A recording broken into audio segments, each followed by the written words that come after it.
ठीक है, हम स्टोइकियोमेट्री पे कुछ प्रॉब्लम सा करेंगे, okay okay okay.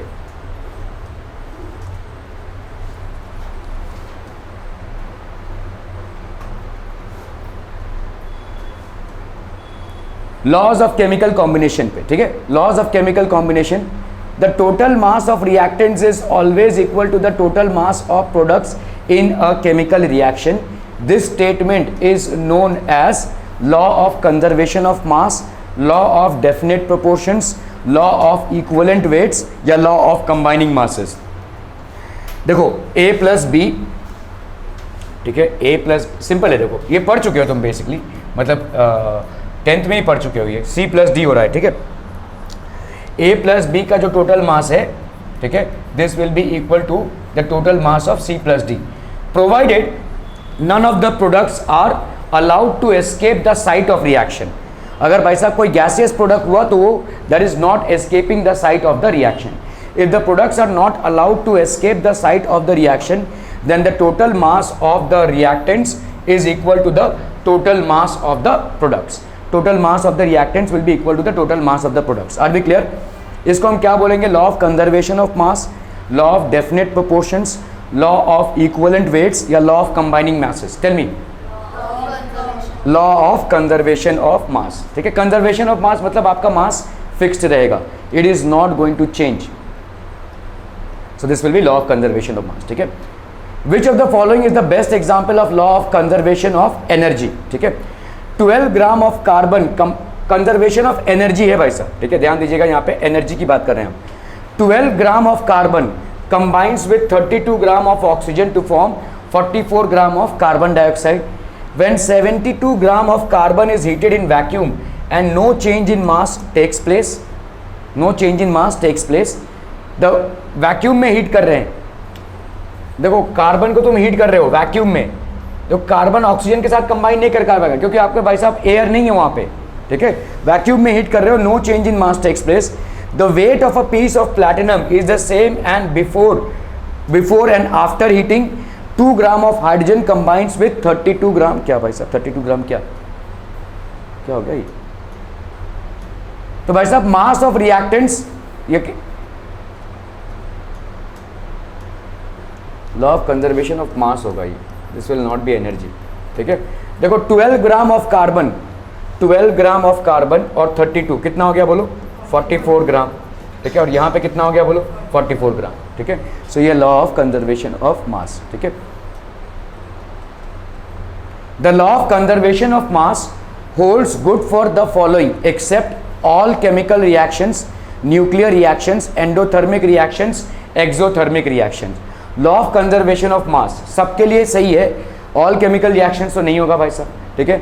Nuclear reaction, ठीक है, तो law of conservation of mass is not applicable to nuclear reaction. Nuclear reaction के लिए एप्लीकेबल नहीं होगा क्योंकि न्यूक्लियर रिएक्शंस में आप किसी रेडियो एक्टिव सब्सटेंस को बॉम्बार्ड कर रहे हैं, you are basically bombarding a radioactive substance with neutrons, तो वहाँ पे मास का चेंज होगा, ठीक है।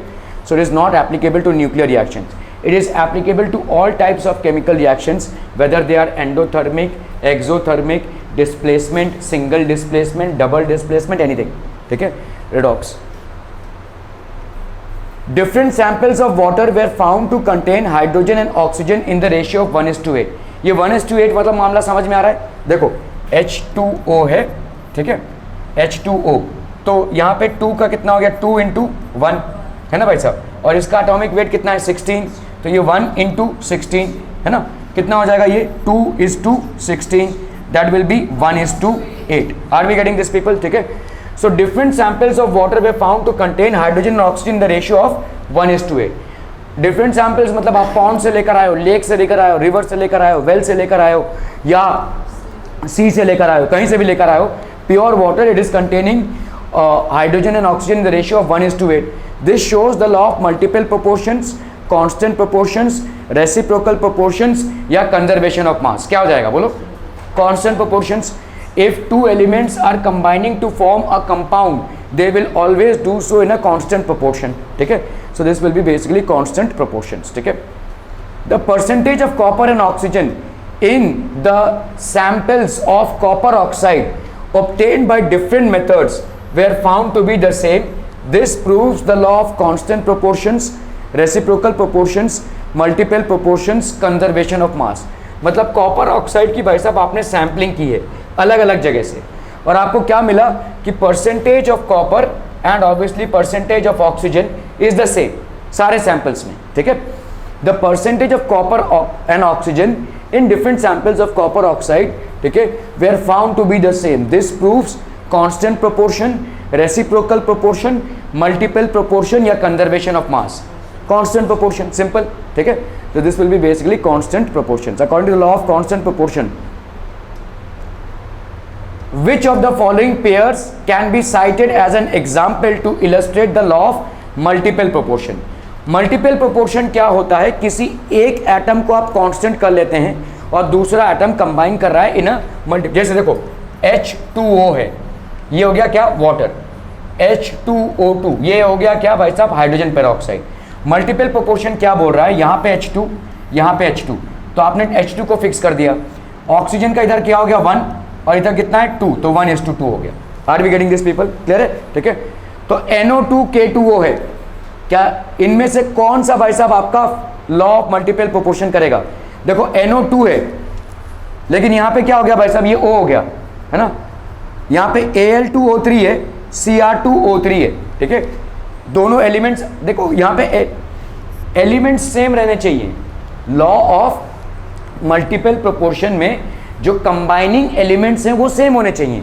जैसे मैंने आपको एग्जांपल दिया H2O और H2O2 का, दोनों में क्या है? हाइड्रोजन और ऑक्सीजन है, हालांकि कंपाउंड्स दोनों अलग अलग हैं। यहाँ पे भाई साहब आपका नाइट्रोजन हो गया और पोटेशियम हो गया, तो ये नहीं बन सकता लॉ ऑफ मल्टीपल प्रोपोर्शन। यहाँ पे ऑक्सीजन तो सेम है, लेकिन यहाँ पे एल्यूमिनियम और क्रोमियम हो गया, ये भी नहीं बन सकता। यहाँ पे भी देखो ऑक्सीजन तो सेम है, लेकिन एक में सीजियम है और एक में मैग्नीशियम है, भाई साहब ये भी नहीं बन सकता। यहाँ पे कार्बन मोनोऑक्साइड है, कार्बन डाइऑक्साइड है, यहाँ पे बन सकता है law of multiple proportion. Are we clear on this one people? This will be forming law of multiple fixed mass of carbon combining with. अभी देखो लॉ ऑफ मल्टीपल प्रोपोर्शन में क्या हो जाएगा? ये कार्बन है, ये ऑक्सीजन है, भाई साहब कार्बन का कितना मास है? 12, और इसका होगा भाई साहब 16।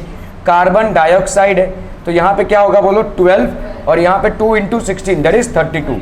तो लॉ ऑफ मल्टीपल प्रोपोर्शन क्या बोलता है? The elements bear a simple whole number ratio. एक ही कार्बन के साथ अगर दोनों 12 ग्राम्स के हैं तो 16:32 दैट विल बी 1:2, एक सिंपल होल नंबर रेशियो हो जाएगा। That will B law of multiple proportions, ठीक है। Law of multiple proportions is illustrated by one of the following pairs. H2S SO2 दोनों में भाई साहब आपके एलिमेंट्स अलग अलग हो रहे हैं, ये नहीं हो सकता मल्टीपल प्रोपोर्शन में। NH3NO2 नहीं हो रहा भाई साहब, N तो सेम है, H और O बराबर नहीं है। यहाँ पे आपका S तो सेम है, H और O बराबर नहीं है। Na2S एंड Na2O, Na तो सही है लेकिन आपका S और O बराबर नहीं है।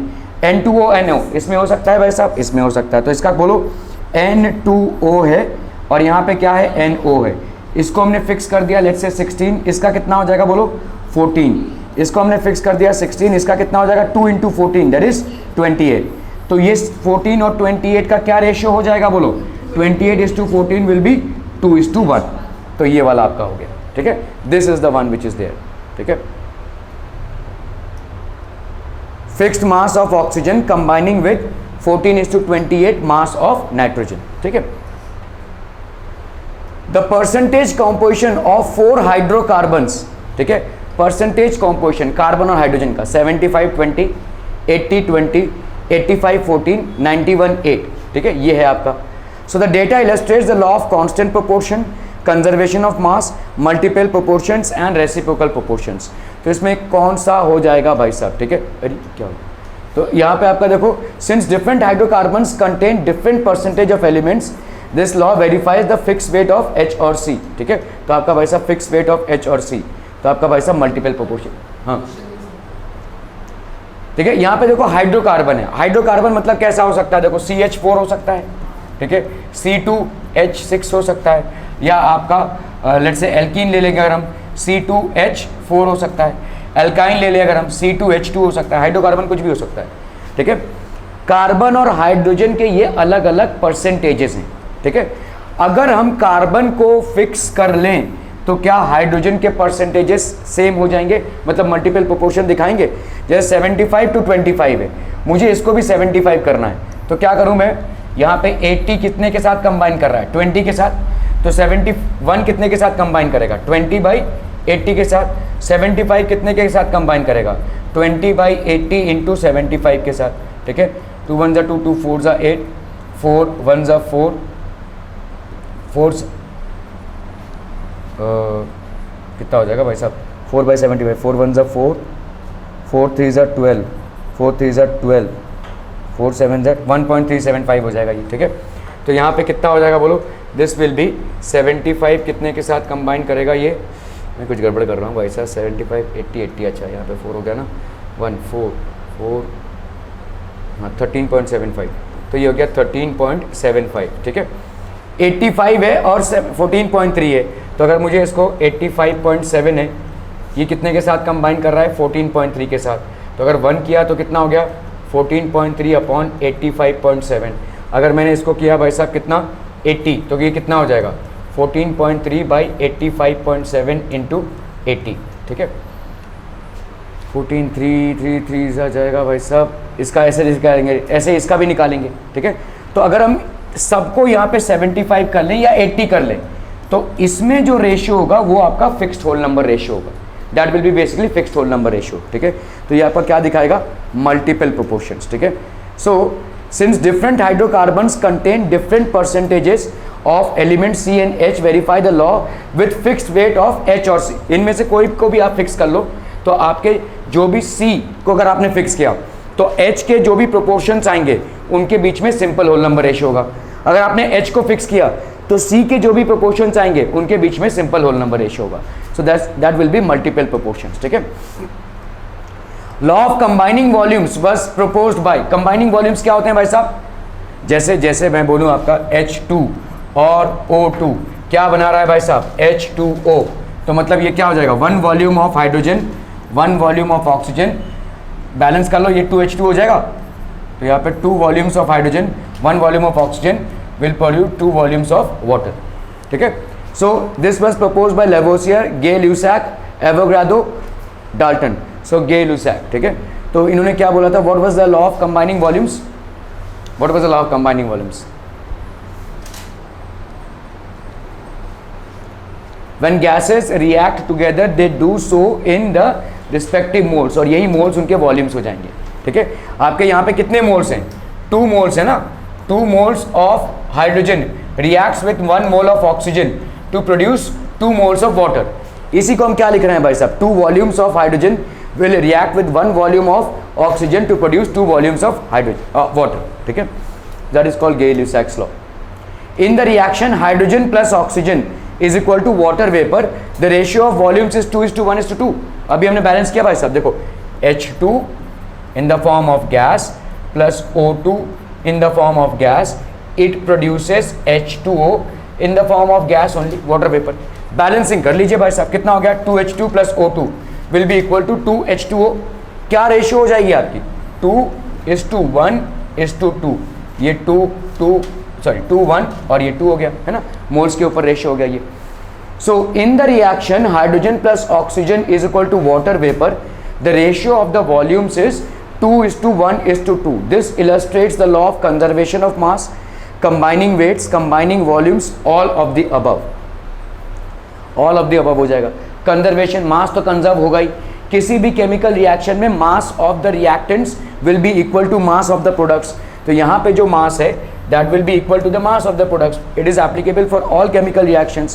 So conservation of mass applicable होगा। Combining weights मतलब ये वाला रेशियो हो गया, देखो ये combining weights, ये भी लिखो, और combining volumes, this will always be there, ठीक है। So इन तीनों के applicability होगी and hence it is the all of the above। बहुत इंपॉर्टेंट कॉन्सेप्ट है mole concept. Present atomic weight determination is based on, किसके साथ कंपेयर करते हैं आप, एटॉमिक वेट जब आप किसी एलिमेंट का बता रहे हैं तो किसके साथ करते हैं, आई देखो, जैसे जैसे समझो इसको, ये तराजू है, ठीक है, ये तराजू है,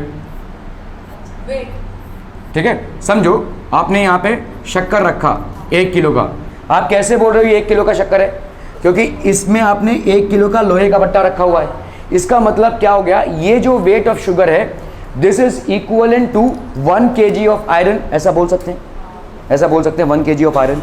तो आयरन को आपने स्टैंडर्ड मान लिया है ना, ओके। इसी तरह से एटॉमिक वेट में जब आप बोल रहे हैं कि भाई साहब ऑक्सीजन का एटॉमिक वेट है 16, इसका मतलब क्या होता है, ठीक है, इसका मतलब होता है oxygen is 16 times heavier than 1/12 the mass of a carbon 12 atom. ये होता है 1/12 इंटू 12 कितना होगा, 1 AMU इंटू 16 AMU हो जाएगा, ठीक है। तो oxygen is 16 times heavier than 1/12 the mass of a carbon 12 atom. Clear है, समझ में आ रहा है ये? तो यहाँ पे कौन सा भाई साहब, जैसे आप बोल रहे हैं ना यहाँ पे कि 1 kg शुगर, 1 kg शुगर मतलब इसका क्वांटिटी किसके बराबर, 1 kg ऑफ आयरन के बराबर, ठीक है। 1 kg ऑफ प्लास्टिक या वाटर नहीं, 1 kg ऑफ आयरन के बराबर है, ठीक है। तो यहाँ पे भी अगर मैं एटॉमिक मास ऑफ ऑक्सीजन को 16 बोल रहा हूँ, it is 16 times heavier than 1/12 the mass of a carbon atom. तो कौन है कंपैरिजन का मोड, कार्बन 12। कार्बन के 2 आइसोटोप्स होते हैं भाई साहब, कार्बन का एक आइसोटोप होता है 12, एक आइसोटोप का एटॉमिक मास होता है 14। इसको कंसीडर नहीं करते हम कंपैरिजन में, इसको कंसीडर करते हैं, ठीक है। So this will B carbon 12। Present atomic weight determination is based on carbon 12, ठीक है। Avogadro's number is the number of atoms in 1 gram atomic weight, the number of molecules in 1 gram molecular weight, the number of atoms in 0.012 kg of carbon 12, all of the above. Avogadro's number क्या होता है भाई साहब बताइए, 1 मोल में, ठीक है। The number of atoms in 1 gram atomic weight, तो 1 gram atomic wait, 1 gram atomic मास, ये क्या हो जाएगा 1 मोल, है कि नहीं। जैसे जैसे भाई साहब अगर मैं ऑक्सीजन का बोलूं तो ऑक्सीजन का एटॉमिक वेट कितना है 16 म्यू, इसको ग्राम एटॉमिक मास में हम कन्वर्ट करते हैं, ठीक है। We get this converted into gram atomic mass, it gets into 16 gram. यही ग्राम एटॉमिक मास आपका क्या हो जाएगा 1 मोल का मास। बहुत सिंपल सा कन्वर्जन है, समझिए इसको। जो आपका एटॉमिक मास होता है उसको जब आप ग्राम एटॉमिक मास में कन्वर्ट करते हो तो ये जो मास आएगा that will be basically mass of 1 mole, ठीक है। तो 1 mole of oxygen will contain how many atoms of oxygen, 6.022 into 10⁻23 Avogadro's number, ठीक है। तो अगर मैं बोलूं the number of atoms in 1 gram atomic weight will be how much, Avogadro's number, Avogadro's number को हम Na ऐसा भी लिखते हैं। Are we clear on this one people, और रिपीट टेलीकास्ट रिक्वायर्ड। देखो इस चीज़ को समझ लो भाई साहब, ठीक है।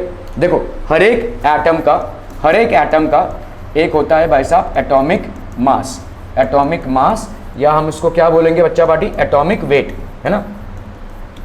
हर एक एटम का एक एटॉमिक मास होगा या होगा क्या एटॉमिक वेट, ठीक है, ओके। इसको हम किस में रिप्रेजेंट करते हैं भाई साहब, म्यू में, ठीक है। We represented in mu. For example हमने ऑक्सीजन उठा लिया भाई साहब, अभी ऑक्सीजन का मॉलिक्यूलर वेट नहीं, एटॉमिक वेट, ठीक है।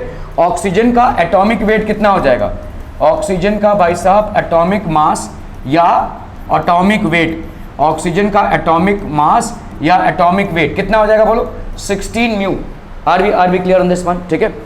इसको हम क्या करेंगे, ग्राम एटॉमिक मास में कन्वर्ट करेंगे। कुछ नहीं करना है भाई साहब, इस म्यू को चेंज कर देना है किसमें, 16 ग्राम्स में। सिंपल, ग्राम एटॉमिक मास में कन्वर्ट किया, ये ग्राम एटॉमिक मास क्या हो जाएगा 1 मोल का मास, ठीक है। This will be basically 1 mole of oxygen का mass, 1 mole of oxygen atoms, okay.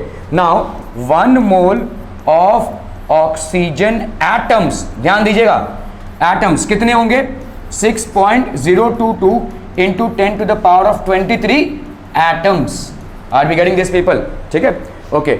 अभी हम आते हैं मॉलिक्यूलर मास पे, ठीक है। ऑक्सीजन का भाई साहब मॉलिक्यूलर मास बताइए कितना हो जाएगा, 16 इंटू 2, 2 एटम्स है, तो ये हो गया आपका 32 एटॉमिक मास यूनिट। इसको आप कन्वर्ट करेंगे किसमें, जैसे यहाँ पे ग्राम एटॉमिक मास में कन्वर्ट किया था, अभी आप किस में कन्वर्ट करोगे, ग्राम मॉलिक्यूलर मास में, ठीक है।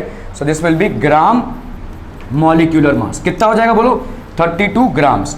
यही 32 ग्राम्स आपका 1 मोल ऑफ, ये क्या हो गया 1 मोल ऑफ ऑक्सीजन एटम्स, ठीक है। ये क्या हो जाएगा 1 mole of oxygen molecules, this will be 1 mole of oxygen molecules. Are we getting this people, ठीक है, ओके। अब बताओ मुझे 1 mole of oxygen molecules, 1 mole of oxygen molecules will be equal to, बोलो बोलो बच्चा पार्टी जल्दी से बोलो, क्या हो जाएगा? ये सेम चीज 1 मोल मतलब हमेशा ये नंबर रहेगा भाई साहब। एटम्स ले लो, आयंस ले लो, इलेक्ट्रॉन्स ले लो, कुछ भी। 1 मोल ऑफ स्टूडेंट्स अगर मैं बोल दूं तो इतने स्टूडेंट्स हो जाएंगे, ठीक है। 1 मोल ऑफ सब्जेक्ट्स बोल दूं तो इतने सब्जेक्ट्स हो जाएंगे। 1 मोल मींस दिस नंबर, सिंपल, ठीक है। तो अगर 1 मोल ऑफ ऑक्सीजन एटम्स है तो इतने एटम्स हो गए, मतलब आपका 1 मोल ऑफ ऑक्सीजन एटम का वेट कितना है? 16 gram of oxygen atoms. 16 gram of oxygen atoms का नंबर कितना हो जाएगा? 6.022 into 10 to the power of 23 atoms. Are we getting this people? ठीक है। 1 मोल ऑफ ऑक्सीजन मॉलिक्यूल्स, ये कितना हो जाएगा भाई? Same 6.022 into 10 to the power of 23 molecules, ठीक है, मॉलिक्यूल्स। अभी 1 मोल ऑफ ऑक्सीजन मॉलिक्यूल का वेट बताओ कितना? 32 gram. So 32 gram of oxygen molecule, बच्चा बॉडी कितना हो जाएगा? This will be 6.022 into 10 to the power of 23 molecules. Are we clear on this one people? समझ में आ रहा है ये? ठीक है। एक और एग्जांपल ले लेते हैं, ठीक है। जैसे नाइट्रोजन है, देखो नाइट्रोजन, ठीक है, नाइट्रोजन, इसका लेते हैं हम भाई साहब एटॉमिक मास, ठीक है, एटॉमिक मास, ठीक है, कितना है बोलो? 14 एटॉमिक मास यूनिट, AMU बोलते हैं हम इसको, ठीक है। इसको आप चेंज कर लो ग्राम एटॉमिक मास में, तो कितना हो जाएगा? 14 ग्राम, ठीक है। तो 1 मोल ऑफ नाइट्रोजन एटम्स कितना हो जाएगा भाई साहब? दिस विल बी, कितना मास होगा इसका? 14 ग्राम। और 14 ग्राम में कितने एटम्स होंगे?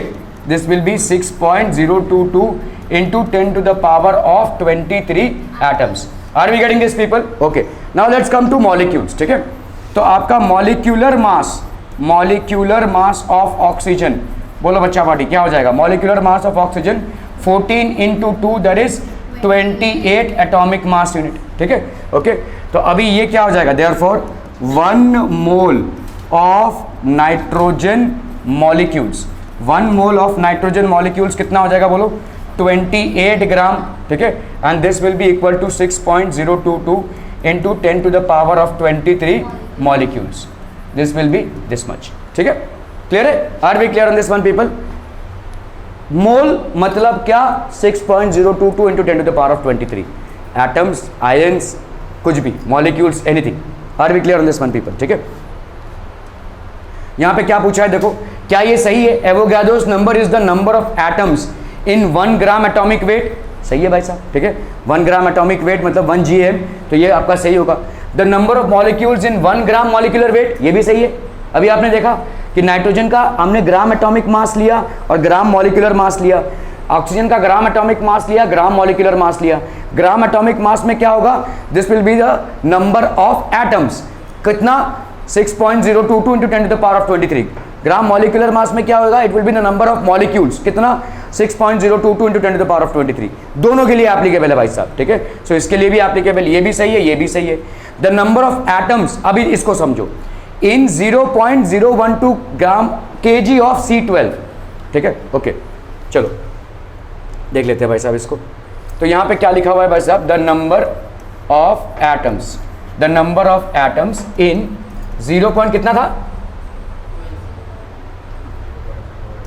0.012, चलो भाई साहब, ठीक है।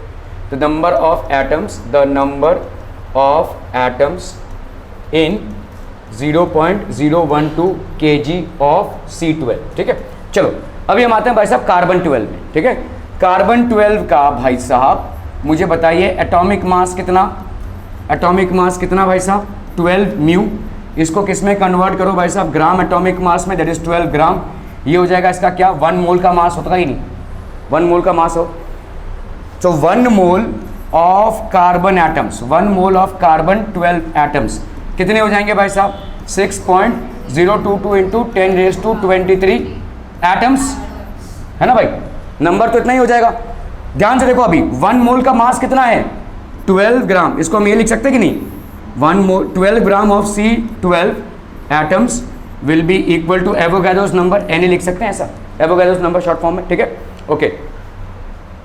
12 ग्राम को और क्या लिख सकते हैं? अगर मुझे kg में लिखना होगा तो क्या लिखेंगे भाई? देखो 1 kg is equal to 1000 gram, है ना? तो 1 gram is equal to 1 upon 1000 kg, है कि नहीं? अगर मैंने इसको 12 अपॉन 1000 kg लिख सकते हैं कि नहीं? 12 ग्राम को मैं क्या लिख सकता हूँ? 12 अपॉन 1000 kg लिख सकता हूँ, बोलो। Of C12 atoms will be equal to Avogadro's number, ठीक है? कितना हो जाएगा बोलो ये? 0.012 kg of C12 will be equal to Avogadro's number. मैं भाई साहब बार बार 6.022 इंटू 10 टू द पावर 23 नहीं लिख रहा हूँ। Let's come back here. The number of atoms in 0.012 kg of C12 will be how much? Avogadro's number. So क्या ये भी सही है? ये भी सही है भाई साहब। तो इसका मतलब ये चारों सही, all of this. Are we clear on this one people? समझ में आ रहा है ये? ठीक है। If we assume 1/24th part of mass of carbon instead of 1/12th part of this as 1 AMU, mass of 1 mole of a substance will be how much? ठीक है, mass of 1 mole of a substance। देखो हमने भाई साहब क्या माना हुआ है, 1/12 इंटू 12 ऑफ कार्बन C12, है ना? ये हो गया 1 AMU, यही मान रहे हैं ना हम? 1/12 of 12 of carbon 12 is equal to 1 AMU, ठीक है? अभी आप क्या कर रहे हो भाई साहब? 1/24 इंटू 12 ऑफ कार्बन, 1/24 पार्ट मान रहे हो ऑफ कार्बन 12, ठीक है? तो कितना आ जाएगा बोलो ये? This will be how much? तो पहले की जगह पे अभी ये क्या हो जाएगा? हाफ AMU हो जाएगा, ठीक है? ये if we assume this instead of this part of AMU, mass of 1 mole, ये पहले क्या था भाई साहब? 1 मोल, ठीक है? अभी ये क्या हो जाएगा? दिस विल बी 1 मोल, है ना? 1 mole will be halved, get doubled, remain unchanged, can't be predicted। Half हो जाएगा, ठीक है? It will get halved, हैं? remain unchanged कैसा हो जाएगा?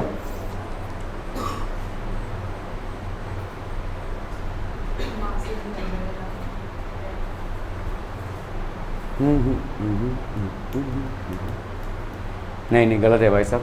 This will be halved, this will get halved, गलत ऑप्शन है। Henry thinks that a mole contains this much number of molecules, ठीक है? Hence the mass of Henry's mole of nitrogen is कितना हो जाएगा? हेनरी का सोच गलत है। क्यों? क्योंकि एक मोल में कितना होता है बोलो? 6.02322 मतलब 23 जो भी है, ये 24 नहीं होगा भाई साहब, 23 है, ठीक है? तो हेनरी ने 10 मॉलिक्यूल ज़्यादा सोच लिए भाई साहब, है ना? ठीक है? Henry thinks that a mole contains, एक मोल में राइट ये है, और हेनरी क्या सोच रहा है भाई साहब? एक मोल में कितने? As per Henry this is the right one, this is the incorrect which is thinking 6.023 into 10 to the power of 24। Hence the mass of mole of nitrogen, एक मोल ऑफ नाइट्रोजन का मास कितना होगा बोलो? ये ना, जितना इसका मास होगा, तो 6.023 into 10 to the power of 23, ठीक है? ये इसका जितना मास होगा, ठीक है, दैट इज 28 ग्राम। अभी भाई साहब ये सोच रहा है ये है, तो इसका कितना मास हो जाएगा? 6.023 into 10 to the power of 24 का मास क्या हो जाएगा? 28 इंटू 10 हो जाएगा भाई साहब। एक 10 आपने इधर बढ़ाया तो उधर भी बढ़ जाएगा, ठीक है? So this will be how much? 280 grams, ठीक है? 280 ग्राम्स मतलब समझ में आ रहा है? क्लियर है? होना चाहिए ये इसका वेट के हिसाब से भाई साहब 28 ग्राम, ठीक है? 28 ग्राम कैसे? क्योंकि एटॉमिक मास कितना होता है नाइट्रोजन का? 14 इंटू 2 दैट इज 28 ग्राम। एक मोल में इतने मॉलिक्यूल्स होते हैं। 6.023 into 10 to the power of 23 is 1 mole का molecule that will weight 28 grams. If Henry is thinking that it is 6.023 into 10 to the power of 24, which means that he is multiplying it by 10. So obviously you will multiply this by 10 as well to get 280 grams. Are we clear? Avogadro's number is the number of molecules present in 1 gram of molecule, 1 atom of molecule, gram molecular mass, 1 liter of molecule. देखो यहाँ पे क्या है? Number of molecules, ठीक है? तो क्या आ जाएगा? ग्राम मॉलिक्यूलर मास, ठीक है? ठीक है, gram molecular mass is the correct option, ठीक है? 1 gram atom of oxygen is 1 gram of oxygen, 16 gram of oxygen, 22.4 gram of oxygen, 8 gram of oxygen. 1 gram atom of oxygen, 1 gram atom of oxygen कितना हो जाएगा भाई साहब? देखो 1 gram atom of oxygen is equal to atomic weight of oxygen, ठीक है? 1 gram atomic मास ना, ग्राम atomic मास हो जाएगा। ग्राम एटॉमिक मास कितना है ऑक्सीजन का 16 gram. This will be atomic weight of oxygen, that is 16 gram of oxygen. ठीक है. 1 ग्राम मॉलिक्यूल ऑफ ऑक्सीजन कितना हो जाएगा? सिंपल, ऑक्सीजन में कितने एटम्स हैं? 2, तो 2 into 16 that is 32. This will be 32 grams of dioxygen भी बोलते हैं हम. ठीक है, डोंट गेट कंफ्यूज. ऑक्सीजन को जब हम लिखते तो O2 लिखते हैं, O2 को ही हम डाई ऑक्सीजन बोलते हैं. बहुत सारे जगहों पे देखो हाइड्रोजन को हम क्या बोलते हैं? Dihydrogen. ठीक है. So 32 grams of dioxygen, 16 grams of oxygen, 8 grams of oxygen, 1 gram of oxygen, so this will be 32 grams of dioxygen. ठीक है. The atomicity of a species is X and its atomic weight is Y. The molecular formula of the species is. Atomicity कितनी है भाई साहब? Number of atoms is X and its atomic weight is Y. The molecular formula of the species क्या हो जाएगा भाई साहब? Molecular weight भाई साहब आपका atomic weight into atomicity. ठीक है. The molecular वेट, जैसे समझो O2 है ना, ऑक्सीजन, कितनी एटॉमिसिटी है ऑक्सीजन की? कितने एटम्स है एक मॉलिक्यूल में? एटॉमिसिटी नहीं, atomicity is the number of atoms. Atomicity is what बच्चा party? Number of atoms, the number of atoms in one molecule, that is called atomicity. ठीक है. तो ऑक्सीजन की एटॉमिसिटी कितनी? 2. ओके, तो एटॉमिसिटी कितनी हो गई भाई साहब? 2. और इसका एटॉमिक वेट कितना? एटॉमिक वेट कितना भाई साहब? 16. तो एटॉमिक वेट हो गया. तो मॉलिक्यूलर वेट कितना हो जाएगा? मॉलिक्यूलर वेट हो जाएगा 2 इंटू 16, मतलब एटॉमिसिटी इंटू एटॉमिक वेट, है ना. यहाँ पे क्या दिया हुआ है देखो, एटॉमिसिटी दी हुई है x, this is atomicity, and atomic weight is y, this is atomic weight, है ना. तो x into Y, so that will be the molecular weight. Molecular weight आपका क्या हो जाएगा भाई साहब? Molecular weight will be atomicity into atomic weight, atomicity into atomic weight. Clear है? बहुत बढ़िया. Atomicity is the number, total number of protons present in the atom, total neutrons present in the atom, total atoms present in the molecule, और total atoms present in 1 gram molecule of the substance. क्या हो जाएगा? Total presence present in the molecule. ठीक है. Total number of atoms present in the molecule. Okay. The molar volume of any gas at STP, चलिए बहुत आसान है भाई साहब, कितना हो जाएगा? 22.414 लीटर्स. ठीक है. The mass of a mole of hydrogen atoms is, atoms कितना हो जाएगा? 1.008. 1 होता है 1.008. ठीक है. 1 mole mass of 1 mole hydrogen atoms, 1 mole of hydrogen atoms कितना हो जाएगा? नहीं, एवोगाड्रोस नंबर नहीं. एवोगाड्रोस नंबर आपको नंबर ऑफ एटम्स बोलता है. मास पूछा है यहाँ पे, नंबर नहीं पूछा है. ठीक है. मास of 1 mole of hydrogen atom, देखो हाइड्रोजन एटम्स है, हाइड्रोजन एटम्स 1 मोल के, ठीक है, कितने हो जाएंगे? That will be how much? 1.008, जो उसका एटॉमिक मास होगा. ठीक है. The molar mass of di hydrogen कितना हो जाएगा बोलो? सिंपल, देखो H2 है ना, मॉलिक्यूलर वेट और मोलर मास. मॉलिक्यूलर वेट मतलब मोलर मास, तो this will B 2 into atomic mass, atomicity into atomic mass. तो यहाँ पे 2 इंटू दिस 1.008, तो कितना हो जाएगा? मोलर मास है ना. ठीक है. डाई हाइड्रोजन, तो H2 के बारे में पूछा है आपसे. ठीक है. 2.016. 1 mole of atoms of chlorine represents, बताइए कितना हो जाएगा? 1 mole of atoms of chlorine represents कितना होगा? 6.02 into 10 to the power of 23 atoms of chlorine, 35.5 grams of chlorine, दोनों होगा. ठीक है. ये एवोगाड्रो का नंबर है और ये क्या है भाई साहब? क्लोरीन का एटॉमिक मास है, दोनों होगा. ठीक है. 35, this is molar mass of chlorine, this is the number of atoms that are contained in the molar mass, तो बोथ 1 and 2. ठीक है. Both 1 and 2. ठीक है. 1 mole of molecule of chlorine represents this much molecule of chlorine, 71 grams of dichlorine, both 1 and 2, 35.5 grams of chlorine. 1 mole of molecule of chlorine, both the 1 and 2, why both the 1 and 2?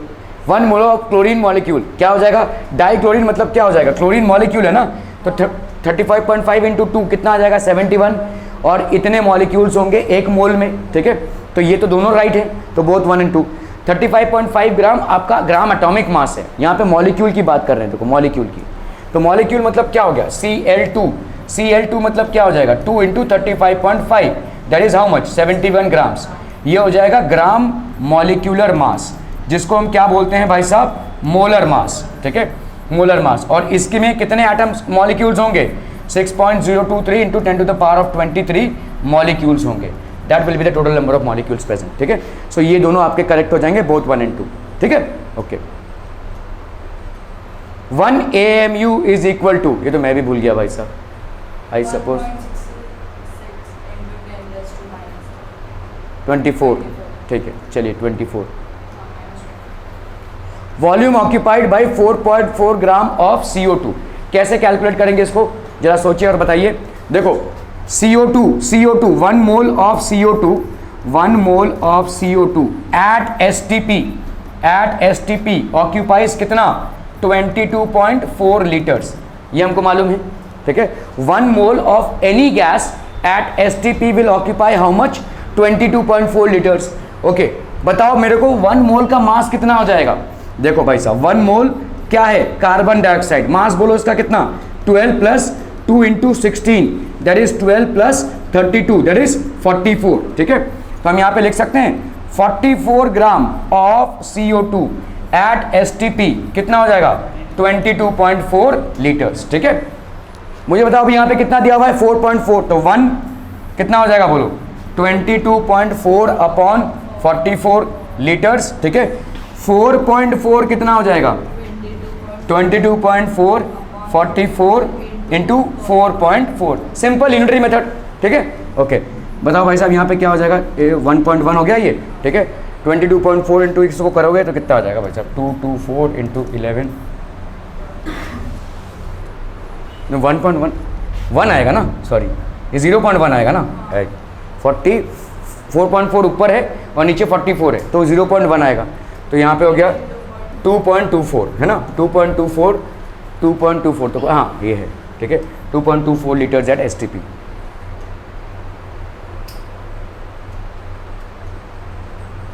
ठीक है, clear है। If the mass of an electron is this much grams, wait of 1 mole of electrons, चलिए जरा इसको करने की कोशिश कीजिए, एकदम आसान सा सवाल है, चलिए फटाफट क्विक। एमसीक्यू में आपका अप्रॉक्सीमेशन चलेगा, ठीक है।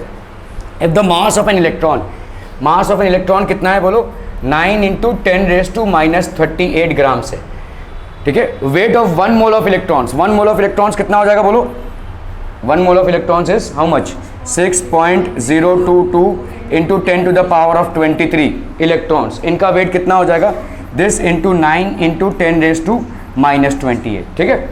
यही होगा ना भाई साहब मास, ठीक है। कर लो, देखो 6 9 सा कितना आ जाएगा अप्रॉक्सीमेटली 54 अप्रॉक्सीमेटली, ठीक है। यहाँ पे तो कुछ भी नहीं देगा, मतलब 54 वेरी क्लोज टू 6, 9 से तो बहुत दूर है भाई साहब। ये कितना आ रहा है देखो 54 बराबर, ठीक है, ओके। अभी हम आते हैं भाई साहब 9 6 54, इस पूरे को ना मानो, मल्टीप्लीकेशन करते मत बैठना भाई साहब, ठीक है। यहाँ पे 6 और 9 कितना हो गया अप्रॉक्सीमेशन से 54।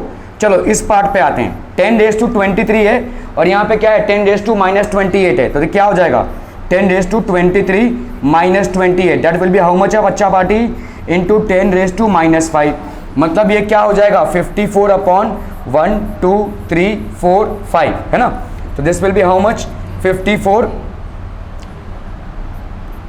एकम द्वितीयम, ठीक है, 3 4 5 है ना, 0 0 0 0.000 ये आ रहा है भाई साहब, ठीक है। तुम अभी ये 6.022 को 9 से मल्टीप्लाई मत करते बैठना, अप्रॉक्सीमेट अमाउंट निकालो, 9 6 भाई साहब 54, ठीक है, उसको करो और ये आ जाएगा। इस तरह से हमको अप्रॉक्सीमेशन से MCQ के सवाल करने हैं, ठीक है। सो दिस विल बी 0.054, ठीक है। The charge present on 1 mole of electrons, 1 mole of electrons में कितना चार्ज होगा भाई साहब, एक इलेक्ट्रॉन में कितना चार्ज होता है, एक इलेक्ट्रॉन में चार्ज होता है 1.6 इंटू 10⁻⁹ कूलम्स होता है, ठीक है। 1 electron has got this much of charge, ठीक है।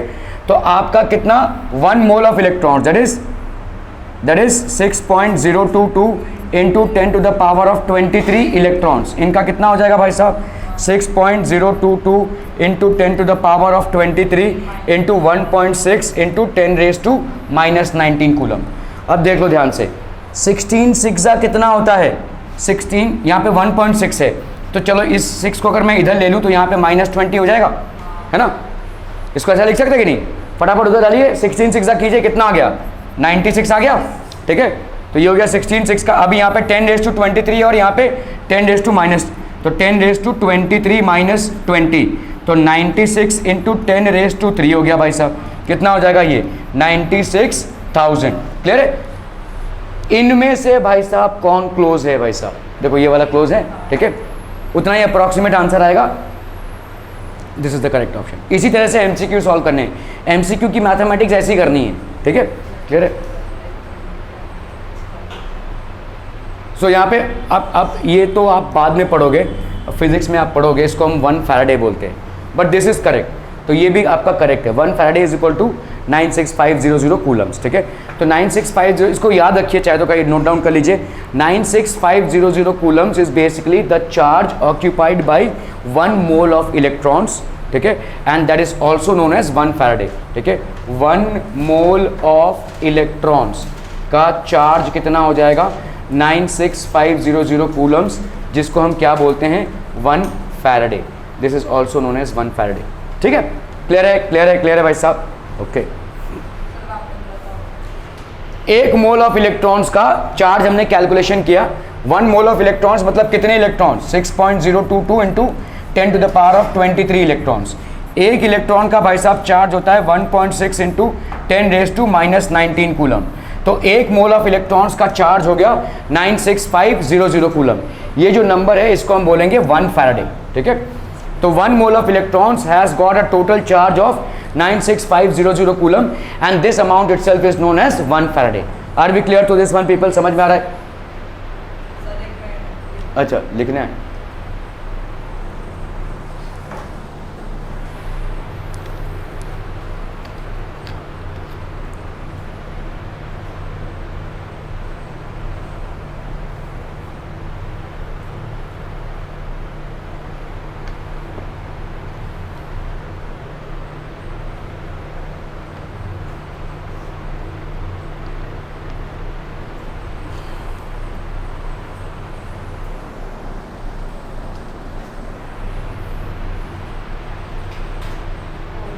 हो गया, डन डन डन। चलिए, the weight of 0.1 mole of Na2CO3, बहुत आसान भाई साहब, बहुत आसान। चलिए चलिए चलिए, इसको होना चाहिए, एकदम आसान सा सवाल है। 1 मोल ऑफ Na2CO3 भाई साहब, atomic weight of sodium is how much 23, ठीक है। Atomic weight of carbon is how much 12 and atomic weight of oxygen is how much 16, ठीक है, क्लियर है, ओके। वेट ऑफ, तो 1 मोल ऑफ Na2CO3 भाई साहब वेट बताइए, जल्दी से बताइए भाई साहब, कितना हो जाएगा 2 इंटू 23 है ना भाई साहब सोडियम के लिए, प्लस 12 इंटू 1 एक कार्बन एटम के लिए, प्लस 3 इंटू 16, ठीक है, कितना हो जाएगा बोलो यहाँ पे 46 plus 12 plus 48, 8 plus 9 10, 10 plus 6 16, 4 plus 1 5, 6 plus 4 10, 106 grams. Are we getting this people, समझ में आ रहा है ये, ओके। तो हम यहाँ पे क्या बोल सकते हैं, 1 मोल ऑफ Na2CO3 का कितना हो गया 106 ग्राम्स, ठीक है। तो इसका मतलब 0.1 मोल ऑफ Na2CO3 का कितना हो जाएगा 10.6 ग्राम, सिंपल है ना भाई, 10.6 ग्राम। इसको 10 से डिवाइड कर दो, उसको भी 10 से डिवाइड कर दो, तो 10.6 ग्राम आ जाएगा, ठीक है। 10.6 gram, that is be would be the correct answer हो, ठीक है, क्लियर है। The molar mass of a substance is 20 gram, the molecular mass of the substance is, कितना हो जाएगा बोलो, molar mass of a substance is 20 gram, the molecular mass, हाँ 20 ग्राम होगा। देखो मॉलिक्यूलर मास क्या हो जाएगा, मॉलिक्यूलर मास आपका 20 AMU होगा, करेक्ट है, 20 AMU होगा। देखो मॉलिक्यूलर मास जो AMU है, ठीक है, उसको हम किस में कन्वर्ट करते हैं, ग्राम मॉलिक्यूलर मास में, और यही होता है 1 मोल का मास, है ना भाई, ठीक है। तो यहाँ पे आपका मॉलिक्यूलर मास क्या हो जाएगा 20 AMU, the volume of 2 moles of oxygen at STP. बहुत बहुत ही आसान। अरे भाई साहब बोलो, ये तो मौखिक सवाल है, लिखित सवाल भी नहीं है। हाँ, 1 मोल का कितना है? 1 mole of oxygen at STP. हाँ, तो 2 मोल्स का कितना हो जाएगा? 22.4 into 2। Are we understanding this people? 44.8। Clear है? क्लियर है? Which one of the following has the highest mass? 50 grams of iron, 5 moles of nitrogen, 1 gram atom of silver, ठीक है, 5 into 10 to the power of 23 atoms of carbon। देखो 50 grams of iron तो भाई साहब तुमको दिया हुआ है, तो इसका कितना मास होगा? 50 grams है ना भाई, दिया हुआ है। 5 moles of nitrogen, ये तुमको फाइंड आउट करना है। 1 मोल नाइट्रोजन का भाई साहब कितना मास होता है? 28 ग्राम, है ना। तो 5 मोल का कितना हो जाएगा? 28 इंटू 5, 8 5 जा 40, 5 2 जा 10 प्लस 4, तो ये हो गया 140 ग्राम्स। ठीक है, इसका तो भाई साहब 50 ग्राम लिख के रखो, इसमें कोई कैलकुलेशन नहीं। इसका 140 ग्राम हो गया, 140 ही होगा ना। ठीक है, 1 gram atom of silver, 1 gram atom of silver कितना होगा? सिल्वर का एटॉमिक मास मैं भूल गया यार, 106 है शायद। गूगल करो ना, Google gram atomic mass of silver, मैं भूल गया। 1 gram atomic mass of silver कितना है? एटॉमिक मास ऑफ सिल्वर करोगे तो भी चलेगा।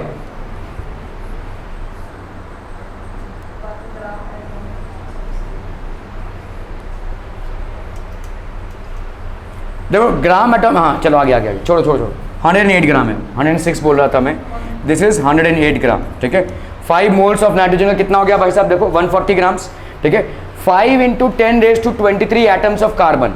भाई साहब हमको मालूम है 6.022 into 10 raise to 23 atoms of carbon कितना होता है भाई साहब? 12 ग्राम्स, है कि नहीं? 1 मोल। ठीक है, तो 5 कितना हो जाएगा? कुछ नहीं है भाई साहब, आप यहाँ पे कर लो 12/6 कर लो इंटू 5, ये 6.022 को भाई साहब 6 ही मान लो, है ना। तो कितना हो जाएगा यहाँ पे? 6 × 6 6 2 12, तो ये कितना हो गया? 10 ग्राम्स। ठीक है, तो इसका मास अप्रॉक्सीमेटली कितना? 10 ग्राम्स। इन चारों में सबसे ज़्यादा मास कितना भाई साहब? 5 मोल्स ऑफ नाइट्रोजन का। ठीक है, क्लियर है? Number of atoms in 4.25 gram of NH3 is, ठीक है, देखो अमोनिया है भाई साहब, अमोनिया। ठीक है, अमोनिया का एटॉमिक मास क्या हो जाएगा? 14 + 3 × 1, that will B 14 + 3, that is 17। ठीक है, नंबर ऑफ एटम्स तो 17 ग्राम ऑफ NH3, इसमें ये कितना हो गया? 1 मोल, है कि नहीं? और 1 मोल में कितने एटम्स होंगे भाई साहब? बोलो बोलो बोलो बोलो। तो 1 मोल ऑफ, तो number of atoms in this will be how much? 6.022 into 10 raise to 23, है कि नहीं भाई साहब? ठीक है, 1 mole of ammonia will have this much number of, ठीक है, okay. So the number of atoms in 4.25 gram, तो अगर भाई साहब यहाँ पे 1 का करते हैं तो कितना आ जाएगा?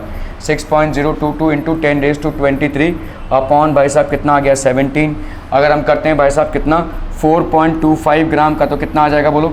6.022 into 10 raise to 23 into 4.25 upon कितना हो गया बोलो? 17, है ना। 4.25 को तुम अगर मल्टीप्लाई करते हो भाई साहब किससे? 4 से, तो ये तुमको दे देगा 17। देखो 25 4 ज़ा 100, 4 4 16, 117 आ जाएगा। तो ये आपका आ गया भाई साहब 4। ठीक है, 4/6, 4/6 की वैल्यू कितनी आ जाएगी भाई साहब? 6.022 अपॉन 4, 4 1 ज़ा 4, 6 से 4 गया 2, 4, ये तो कुछ भी नहीं आ रहा है भाई साहब। ओडी बाबा रे, ये क्या हो गया? 1/4।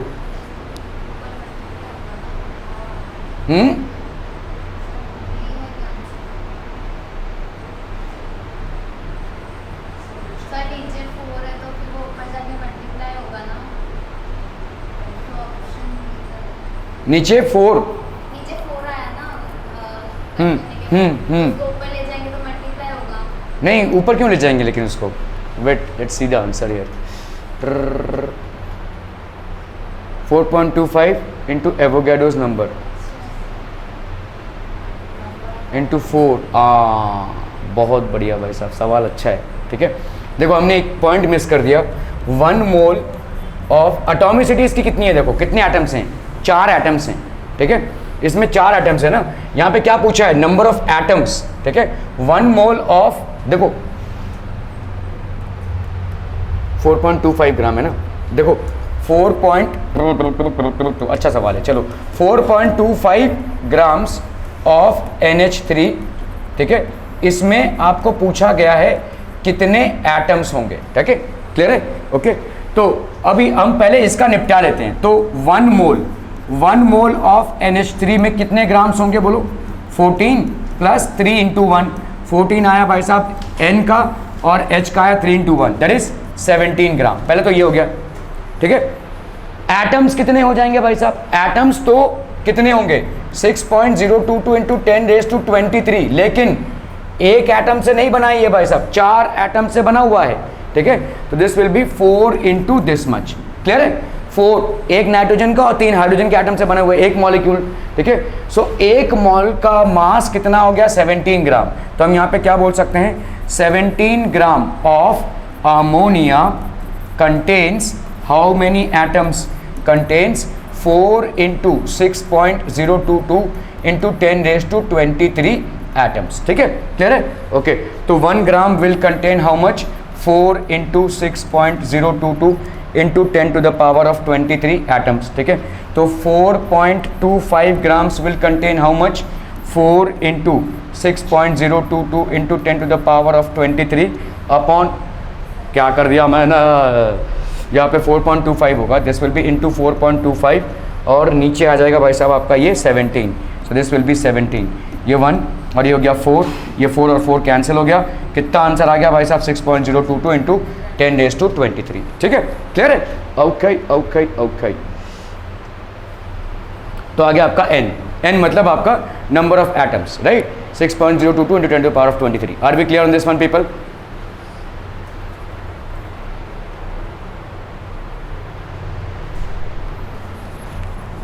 One second now.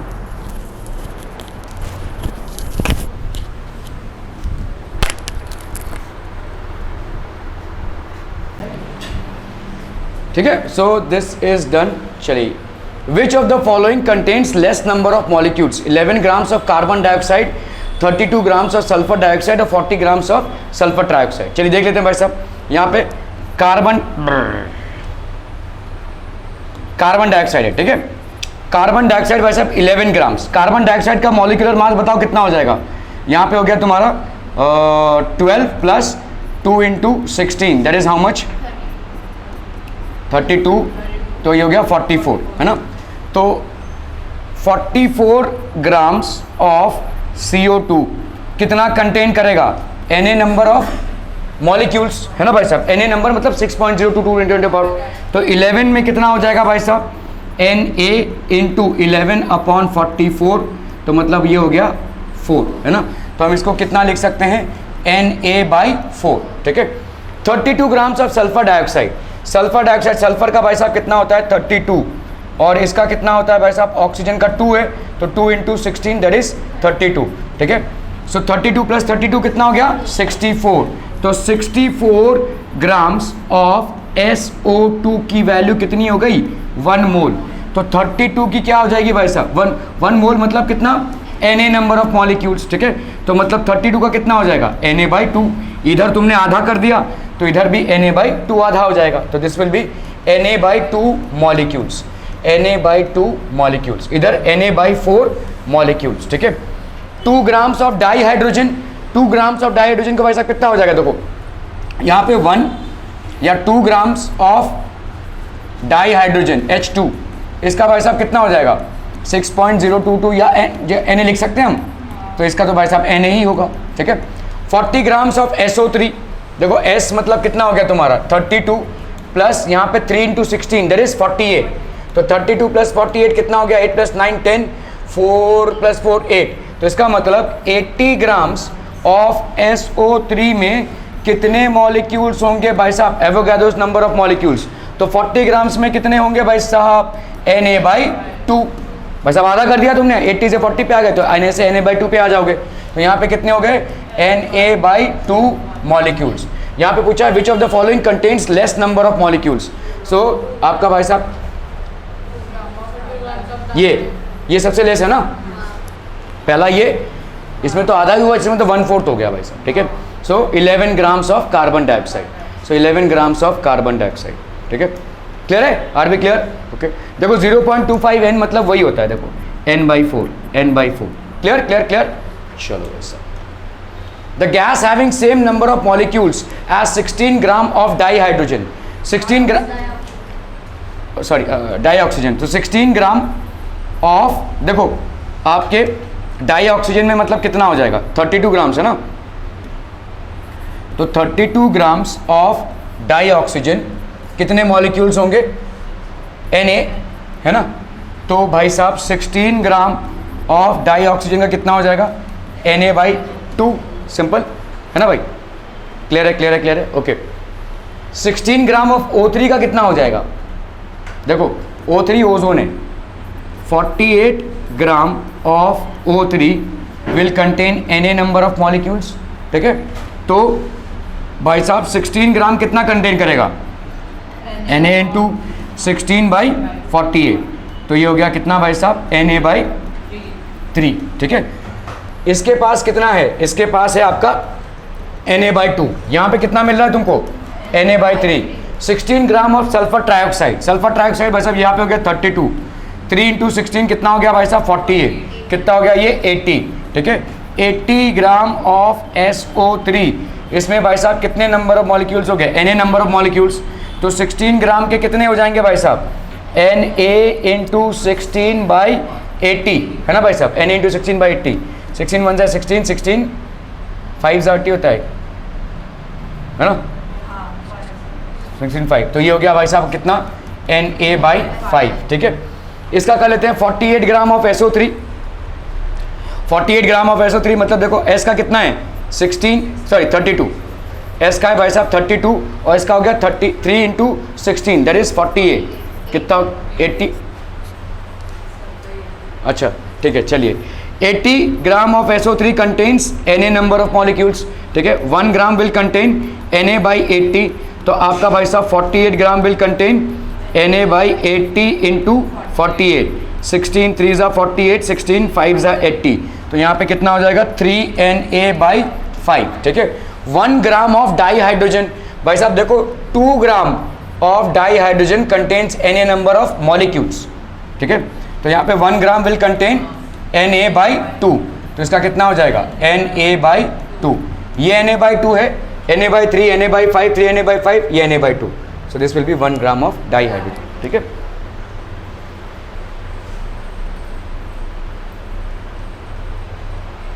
One gram of dihydrogen, clear है, are we clear on this one people, बहुत बढ़िया बहुत बढ़िया।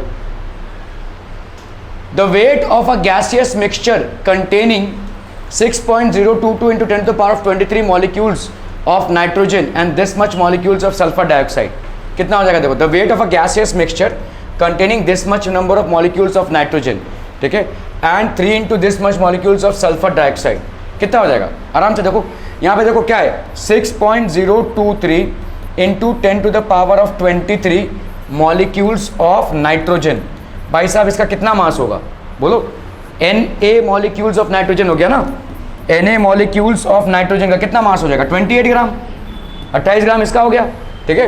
And 3 into this much of sulphur dioxide, देखो यहाँ पे sulphur dioxide 6.023 into 10 to the power of 23 molecules of sulphur dioxide, इसका मास कितना होगा, इसका कितना है भाई साहब 32, प्लस इसका कितना है 2 इंटू 16 दैट इज 32, कितना है बोलो 64, तो इसका आधा कर रहे हो तुम यहाँ पे 3.01 into 10 to the power of 23, half कर दिया, तो इधर कितना हो जाएगा हाफ दैट इज 32 है ना, 64 का कितना हो जाएगा 32, तो टोटल मास कितना हो जाएगा 28 प्लस 32, ठीक है 60 ग्राम्स, ठीक है। So this will be basically 60 grams, are we clear to this one people, ठीक है। आज के लिए इतना ही, ये वाला नोट करना 36 सवाल नोट कर ले 36, ठीक है। Thank you so much for your valuable time.